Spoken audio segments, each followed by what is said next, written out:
Chinese President Xi Jinping flew into Moscow on Monday, where he's expected to press Beijing's role as a potential peacemaker in the Ukraine conflict.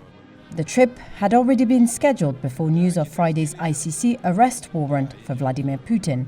The Russian president is accused by the International Criminal Court of war crimes over the deportation of Ukrainian children to Russia since the start of the war. Neither Moscow nor Beijing are member states of the ICC, whose action the Kremlin said was outrageous but also legally void. Andra Kendall-Taylor is a senior fellow at the Center for New American Security. Him going to Moscow at this time provides a really important signal of his continued support for Putin. And of course, that is designed to show the United States in particular that these two countries are aligned, that they have this deep partnership, and that they stand in opposition to the United States, that they are united in pushing back against U.S. and Western influence that they see as limiting their power on the international stage and is designed to contain both of their countries. The U.S. also does not recognize the ICC, but President Joe Biden said Friday he believed the charges against Putin were justified.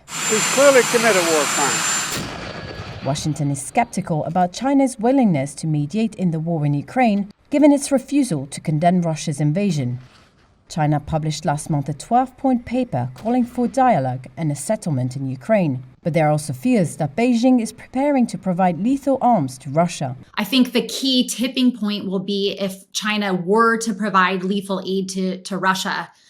That would be, I think, a big game changer for the Europeans. And I think that's why Beijing might be having pause about taking that additional step. But if that were to happen, which the United States, the U.S. administration is warning, I think that would be another catalyst in really pushing Europe far closer to the United States' position vis-a-vis China.